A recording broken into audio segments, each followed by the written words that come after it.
येथील भाजप पदाधिकारी प्रमोद कोंढरे याच्यावरती फरासखाना पोलीस ठाण्यामध्ये गुन्हा दाखल करण्यात आलेला आहे। कारण एका ड्युटीवरती असलेल्या एका महिला पोलीस अधिकाऱ्यावरती विनयभंग केल्याचा आरोप या पोलिसांनी केलेला आहे।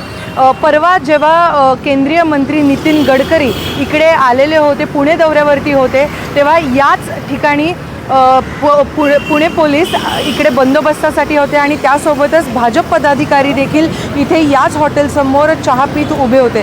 जर आपण CCTVमधनं बघितलं तर त्या महिला पोलीस अधिकारी तिथे उभ्या होत्या, चहा पीत होत्या।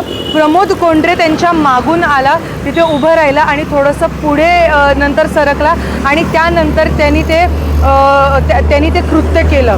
खरं तर आत्ता सद्यस्थितीला प्रमोद कोंढरे याच्या विरोधात विनयभंगाचा गुन्हा हा दाखल करण्यात आलेला आहे फरासखाना पोलीस ठाण्यामध्ये। पण जेव्हा याबद्दल अधिक माहिती घेतली तेव्हा अशी देखील माहिती समोर आली की त्याच्या विरोधात अजून 1 ते 2 गुन्हे डेक्कन पोलीस ठाण्यामध्ये देखील दाखल आहेत आणि ते देखील विनयभंगाचेच आहेत। तुर्तास तरी प्रमोद कोंढरे याला अटक करण्यात आलेली नाही आहे, परंतु भाजपने त्याला बाजूला केलेलं आहे आणि त्यासोबतच त्याचा राजीनामा देखील स्वीकारलेला आहे। तर आता हे पाहणं महत्त्वाचं ठरणार आहे की नक्की प्रमोद कोंढरे याच्यावरती पुणे पोलीस काय कारवाई करतात। NDTV मराठीसाठी रेवती हिंगवे, पुणे।